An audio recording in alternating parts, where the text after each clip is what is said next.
coach quite a difficult game from the stands perspective of what we're seeing. Can you tell us how the game went out for you from start to finish? Well, I think every game is difficult for the Mount Pleasant team, but to be honest, I think we made it difficult for ourselves.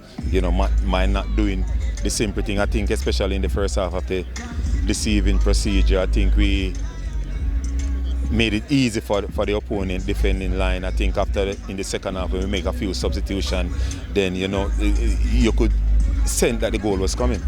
Yeah. Tole McCullough coming off the bench. It looks as if he's nursing an injury. You're just managing at this present moment. What's the situation with it? There's no situation with Sule McCullough. He's a player. He's 110% fit, but at times you have to look on the game and how we approach his game, and hence, In regards to the game itself, overall, it panned out. Nil all at first half and then going.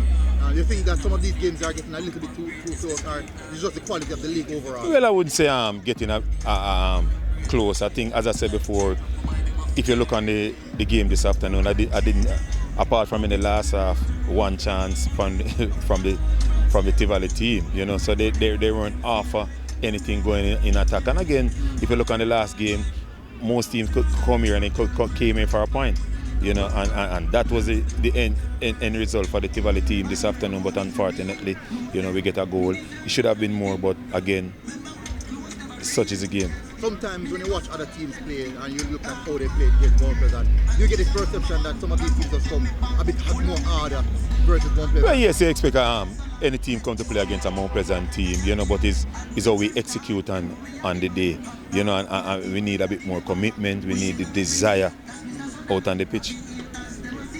In the first half, it was dull, as you said. Second half, team came out with some purpose. Saw them, pushing the ball more, making better decisions in attacking third. What was some of the instruction you gave the boys? Well, again, as I said before, it was a commitment and the fight. Each time we play the football to get it back. We don't play to turn the opponent defending back line. So it was easy for them. Thank you very much, Withmore. Continue to do good work. All right then, boss.